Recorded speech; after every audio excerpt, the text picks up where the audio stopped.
Língua é poder. Essa é uma frase que a galera do canal Comparando Livros me ouve falar há muito tempo.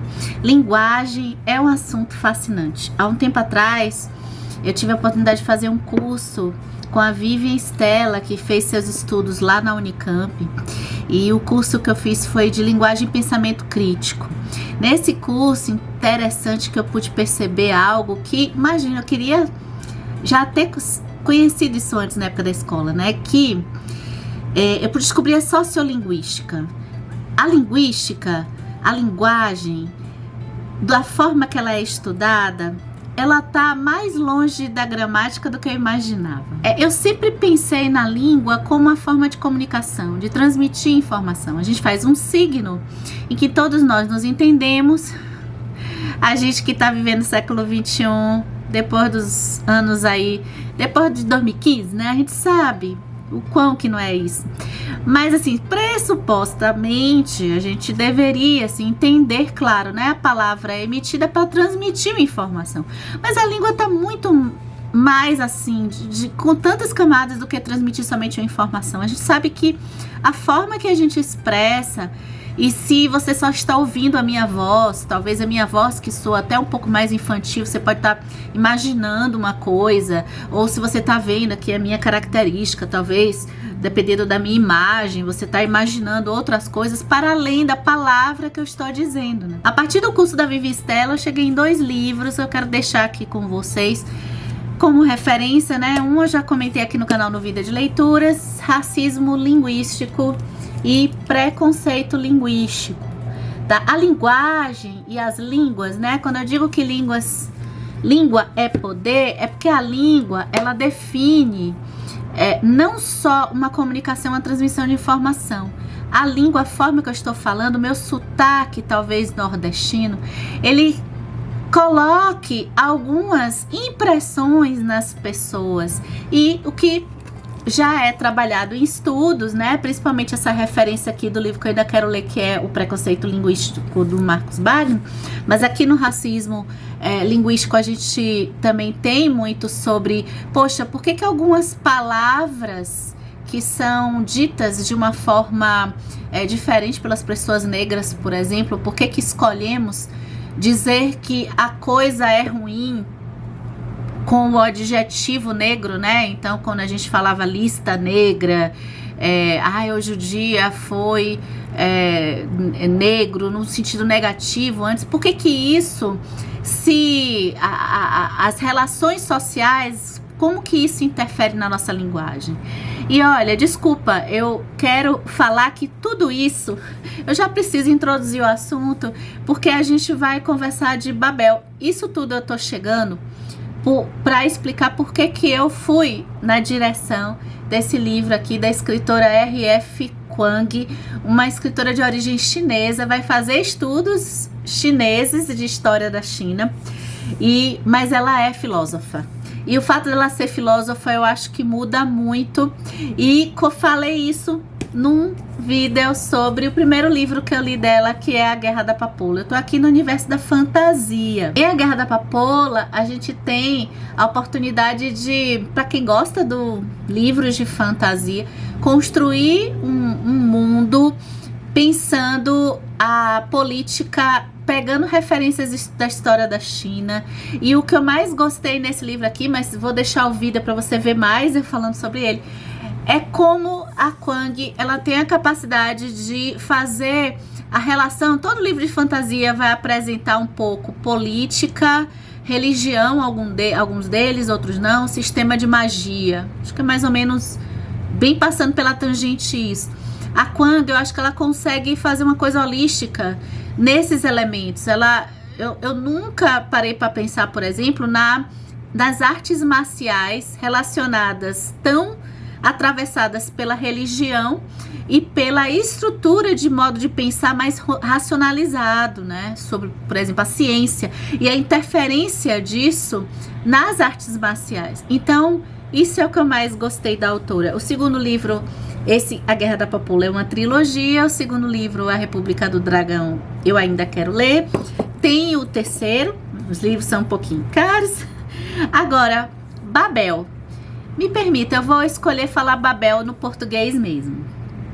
Babel, pelo título e por saber que era da Kwang, já me interessava desde quando estava ainda sendo publicado nos Estados Unidos. Babel, Torre de Babel, é uma narrativa bíblica que está lá no livro do Gênesis, especificamente 11, versículo de 1 a 9.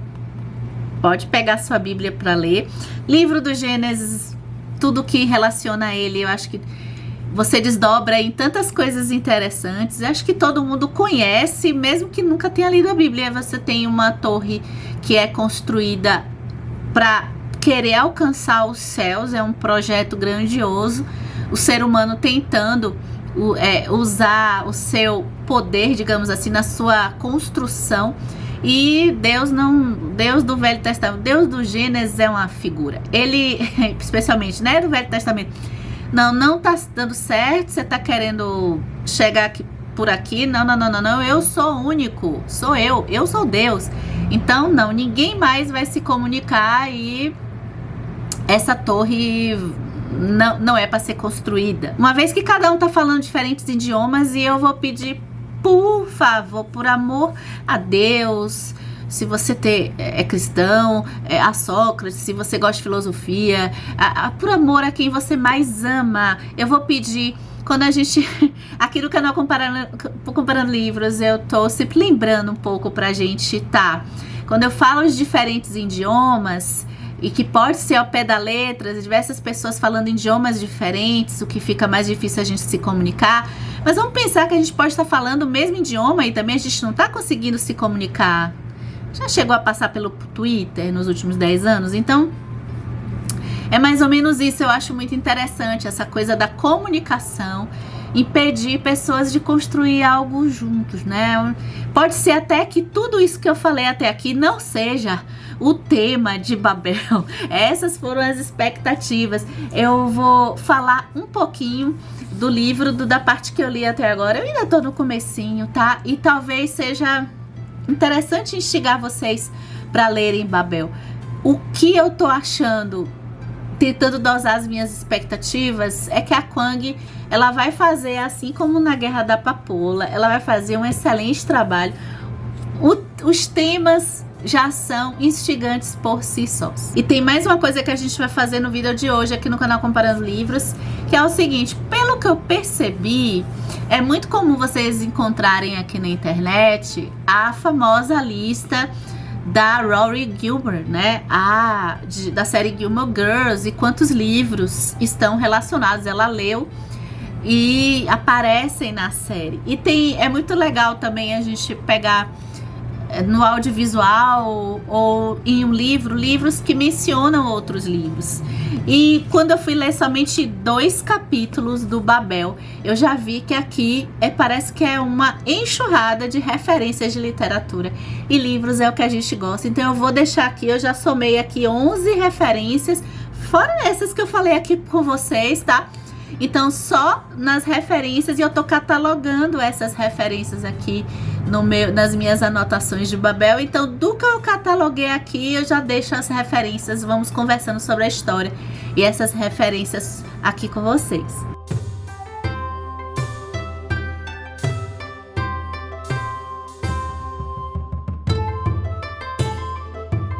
Babel começa assim, ó. Quando o professor Richard Lovell finalmente encontrou o caminho por entre as vielas estreitas do Cantão, fica na China, até o endereço desbotado em sua agenda, o menino era o único na casa ainda vivo. Gente, só esse primeiro parágrafo, não me lembro. Quem já leu lembrou Harry Potter? Lembrei Harry Potter, mas essa história lembra um pouquinho, mas não tem a ver com Harry Potter, não. Babel começa com esse professor, Dumbledore não, Richard Lovell, indo resgatar esse garoto. O garoto tá lá e a gente vê que a casa tá bem devastada, a família está morta. Tem uma cena muito bonita, ele vai resgatar esse garoto que tá lá, tá numa condição muito fraca. Aqui é mencionado que ele só estava pensando que era mais fácil morrer ali, ele estava em sofrimento. o professor vai resgatá-lo e já começa na segunda página do livro a gente com uma cena que eu achei tocante em como que ela narra a Kwang, o professor dizendo se você quer levar alguma coisa com você, e ele olha para a mãe, mas tudo isso a Kwang não diz expressamente isso, né? A gente vai deduzindo aqui, né? Então o professor, eu vou ler para vocês terem uma ideia. Tem alguma coisa que você não pode deixar para trás? O menino ficou em silêncio. Uma mosca pousou na bochecha de sua mãe e andou pelo nariz dela. Ele queria espantá-la, mas não tinha forças para erguer a mão. Aí o professor vai dizer, não posso levar um corpo, disse o professor Lovell. Não para onde vamos. O menino olhou para a mãe por um longo momento. Meus livros, falou ele por fim, embaixo da cama. Só nisso a gente já cria todo um cenário de que o menino queria que a mãe fosse, mas ali não tinha como, e ele pega os livros, isso já no comecinho. Bem, o professor, ele tá também com uma moça que, ao que a gente sabe, dá a entender na história de que esse menino, o professor já conhecia ele e já tinha a intenção de levá-lo, possivelmente. Logo nas primeiras páginas, o professor ali conversando com ele, quer dizer, ele já foi criado dentro dos livros e ele fala inglês, tá? Ele foi conversando com essa moça para falar inglês. Ele fala quase sem sotaque, ou seja, ele foi treinado para ir perdendo o sotaque. Vamos lembrar, né, da situação dos livros que eu mencionei já aqui. Primeiro livro que aparece aqui, bota aí na sua lista, é A Riqueza das Nações, do Adam Smith. Porque o professor Lovell vai pedir para ele ler um trecho da Riqueza das Nações. O trecho que ele lê, ou seja, a gente entra com um tema que me trouxe assim, uma boa surpresa.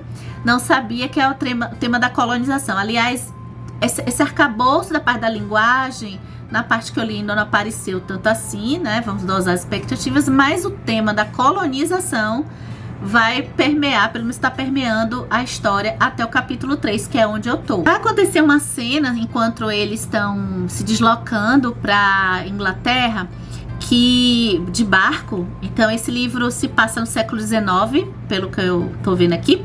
E aí tem uma cena interessante que o professor vai meio que testar a coisa da magia do menino, vai colocar uma barra, uma espécie de barra, e a Kwang já mostra um aparato de diversas interpretações dessa barra. Ela faz isso na Guerra da Papoula também, em que aqui, a Guerra da Papoula também, em que um objeto ele tem percepções diferentes a depender da cultura. Então essa barra que o professor vai testar para ver se o menino consegue fazer alguma coisa de magia ali com ela, a avó, por exemplo, do menino chamava de feitiços dos homens ricos. A mãe achava que aprisionava demônios. E pelo que parece aqui, o professor no futuro, né, essa é só uma provocação, ele tenta ver se o menino consegue fazer alguma manipulação com essa barra. O menino consegue mais ou menos. Depois ele diz, não, pro futuro você vai entender depois o que é isso.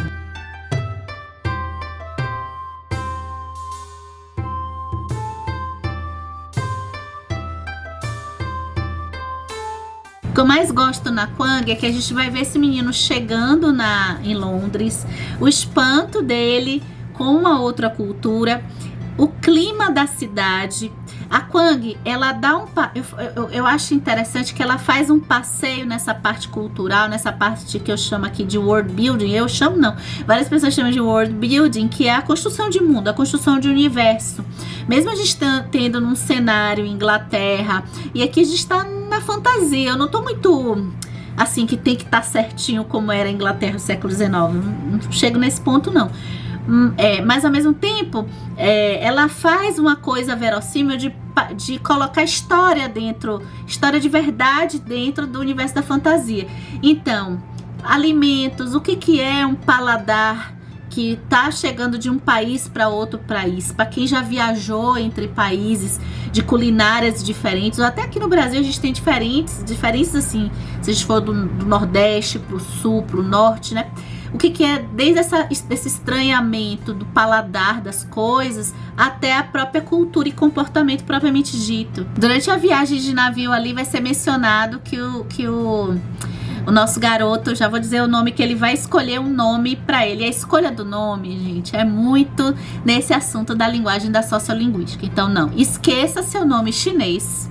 Ninguém vai ter que ser obrigada a ficar soletrando seu nome verdadeiro. Vamos fazer um nome britânico para você? Bora? Então, o nome Robin, e o tempo todo aqui no livro, esse é um livro com notas de rodapé, então a gente tem muito, o que o menino vai estudar vai ser a parte de linguagens, e aí ele vai escolher o Robin Swift, e já chega assim, nisso ele fala que gostava muito de ler, então ele começa assim, tem um Dickens, e eu tô gostando de ler muitos papers, né, os papéis do Dickens, que é As Aventuras do Sr. Pickwick, um livro que eu não sei porque nunca sai assim uma edição em português. A Claire Scorsese, que eu menciono bastante aqui no canal, ela gosta muito das Aventuras do Sr. Pickwick. E sabe, um dia pode ser que eu leia em inglês, mas o Swift, né, do Robin Swift, que vai ser o nome que ele vai adotar na Inglaterra, tem a ver com Jonathan Swift e as viagens de Gulliver. A literatura de viagem vai passar bastante pelo livro, porque vai ser meio que uma literatura preferida aí do Robin. Então vai ser mencionado também a leitura do Coronel Jack, do Defoe. Ele vai chegar em Londres com o professor, vai morar com a Beth, com o professor, e ele vai começar a ter aulas de grego e latim. Ele vai ter uma preparação para ir estudar em Oxford. Essa preparação do Robin é bem rigorosa, a gente vai passar por algumas palavras, ele vai descobrindo às vezes a etimologia de algumas palavras. A gente vai ver William Blake, que já apareceu aqui, acho que no unboxing, né, daquele livro bonitão. Também vai ter uma cena aqui em que o Robin, ele vai escolher receber de presente do professor Lovell o seu primeiro livro. E ele escolhe um livro que eu nunca ouvi falar, um autor que eu nunca ouvi falar, vou deixar aqui, que é o Frederick Marryat, que, pelo que eu vi, eu vou deixar esse livro aqui, ele tem uma série de livros não traduzidos, mas de piratas, né? Em aventuras de pirata. E quando ele tá escolhendo esse livro, é interessante porque o professor, ele se sente um pouco de vergonha de escolher um livro meio que de aventura. Então começa a autora, em qualquer oportunidade, ela trata de diversos assuntos. E nessa compra vem a coisa, poxa, ele tá sendo preparado para ir para Oxford, para ser um linguista, né? E aí ele escolhe seu primeiro livro, aventura, e ele quer meio que a aprovação do professor. E o professor vai dizer, não, tudo bem, você pode ler. O que o professor não tolera é que ele troque na hora que ele tem que estudar, né, o que ele precisa das línguas de grego e latim, que ele troque para ficar numa aventura e se desvencilhar. Aqui a gente vai ver, para quem gosta de ler, o Robin, ele é um apaixonado por livros, então acho que para quem gosta de ler e a gente sabe que a identificação, às vezes, com o protagonista, não que ela tenha que acontecer sempre, mas é sempre gostoso quando a gente percebe os mesmos interesses e a mesma paixão dos personagens dos livros que a gente lê.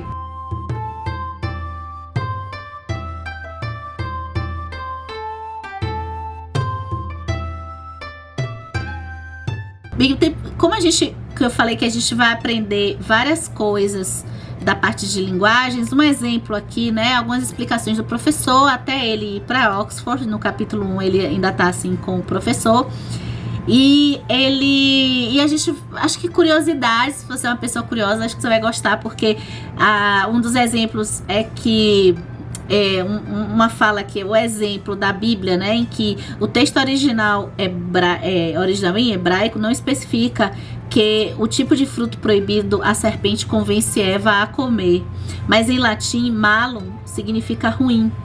E aí até chegada de ser maçã, né, porque não tem escrito, não seria o fruto a maçã, mas se escolheu traduzir e que essa fruta fosse a maçã. Então são diversas curiosidades que eu acho que pra gente acaba sendo muito interessante a gente além de entrar no universo de fantasia. E tem várias aqui, pra não ficar muito assim. E aí chega o momento de Robin ir pra Oxford. Isso é só o começo do livro, gente. É interessante porque o que a gente vai perceber aqui? Óbvio que a gente tá pegando um chinês indo pra Europa, ou seja, o oriental indo pra Europa. E ao mesmo tempo, esse preconceito não só ainda não aconteceu muito pelas palavras, mas é mais pelo físico dele. E por isso que as roupas dele, ele tem que ficar, pelo menos por fora, a aparência, isso é importante para que ele se fique bem ali, minimamente, é que a aparência dele seja de inglês. Ou seja, ele não pode manter, fica explícito que não é interessante ele manter algo do passado dele, até o sotaque e muitas coisas ele começa até a esquecer propositalmente, até por conta que ele viveu uma tragédia, tá? Eu acredito que o Robin vai amadurecer nesse sentido.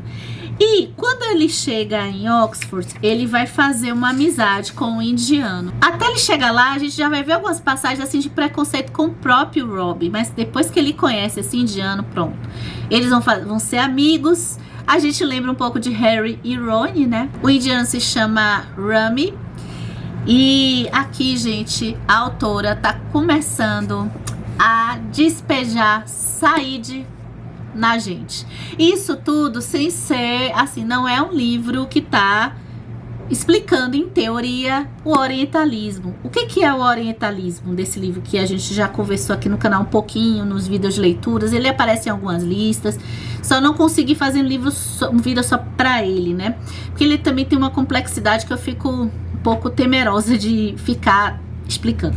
Mas o Said, ele fala da visão, especialmente ali entre Inglaterra, um pouquinho Estados Unidos, mas ele se concentra muito na Inglaterra.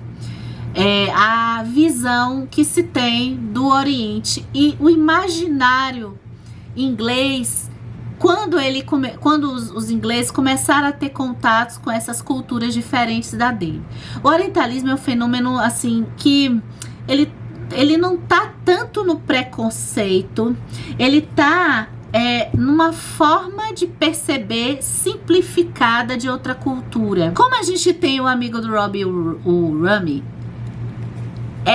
e a gente tem a Índia, né? E quando ele conta a história, por exemplo, que tem um indiano, ele conta assim que tem uma pessoa que ele conhece, que teve na Inglaterra por um tempo e tentou fazer trabalhos e não conseguia de jeito nenhum. Tentou ser garçom, tentou ajudar em escritórios, de jeito nenhum ele conseguia um trabalho. Até que ele leu uns livros assim e abriu um centro de terapia de olhos, aí se vestiu assim todo como indiano, que não é o que o indiano se vestia daquele jeitinho, né? E fazia aqueles tratamentos, e aí ele ficou assim podre de rico. E quando o Robin tá com o Rami também, a gente vai ver aqui como o olhar das pessoas, porque eles vão estudar em uma universidade de muito prestígio. Pronto, do enredo mas eu não falei ainda dos demais livros que tem referência, ou seja, até agora, então, A Riqueza das Nações, do Adam Smith, tô na minha cola, porque eu tô catalogando, As Aventuras do Sr. Pickwick, do Dickens, O Coronel Jack, do Defoe, Jonathan Swift, os livros de Frederick Marryat. O Jane Austen é mencionado, que o Robin diz, eu acho até divertida essa Jane Austen. O Thomas Bentham, que é um autor, eu vou deixar uma capinha do livro aqui, que tá assim no meu radar há algum tempo, ainda não tenho nada dele aqui. Aí o Robin fica lendo muito literatura de viagem, eu anotei alguns nomes como Thomas Hope, James Morrier. Em um determinado momento o Robin vai, também ainda nos estudos, pegar o Frankenstein da Mary Shelley. Não sei se eu já falei aqui o Robinson Crusoe, que é do Defoe também. É mencionado As Mil e Uma Noites. O meu tá lá em cima no armário, não deu pra eu pegar. Mas As Mil e Uma Noites é uma história também que entretém bastante, ele ainda jovenzinho. E é citado uma poeta que eles gostam muito, o Robin acaba quando você encontra alguém que leu bastante, que você encontra a pessoa que gosta do mesmo que você, é muito legal. E eles gostam muito de uma poetisa, não tem tradução, se chama Anna Barlow, que é uma poeta. Isso tudo só o comecinho de Babel, tá? O que vocês querem comentar sobre esse vídeo? Me conta aqui se vocês conhecem algumas dessas obras. Eu estou aguardando aqui também o tema da linguagem, ou talvez pode ser que não venha, né? Então, mas poxa, Babel. Então eu quero ver se a gente vai passar também um pouco pelo preconceito linguístico. Eu não sei se der, pode ser que eu já pegue para fazer uma leitura aqui junto com Babel. Se você já leu Babel, me conta se você gostou. E até o próximo vídeo.